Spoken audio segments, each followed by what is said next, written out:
that's it for today. So leadership is all of those things. And well, actually, let me have a little bit of a conclusion. So leadership is all of those things. So if you want to be better at being a leader, what conclusion do you derive? Well, leadership has to do with certain characteristics. So look at the list of traits and ask yourself, which of those traits do I have? The more you have, the more of those traits you have, the more likely you are a leader. If you have certain of those traits that you don't have, you can ask yourself, how could I develop those traits? Can I find people who have those traits that I can emulate? When you look at the different styles of leadership, the stern father and the loving mother, ask yourself, which one is my favorite style? Which is the style that I tend to fall into naturally? Some people are more of the authoritarian style, and they might be more effective in the military, for example, than managing a group of researchers.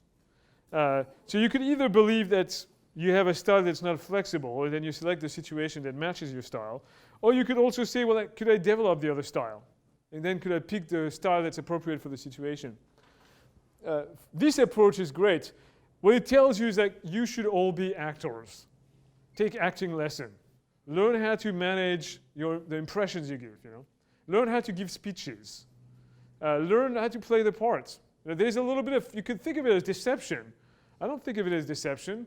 I think of it as, art. The art of management is looking the parts, being credible. Right? I mean, we know that. Dress the part. You go to an interview. Whenever you lead a group of people, you have to maintain the appearances. Even if you know that that it's not the truth. If people need you to look at certain parts, then that's what you have to do.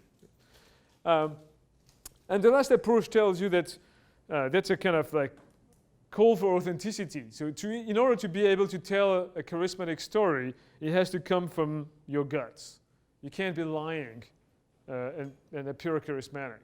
So you have to be congruent with what you feel and think. And then you also have to listen to others and see, can you alter your story so that it resonates with what other people are feeling and thinking inside? Right? So that you give them hope.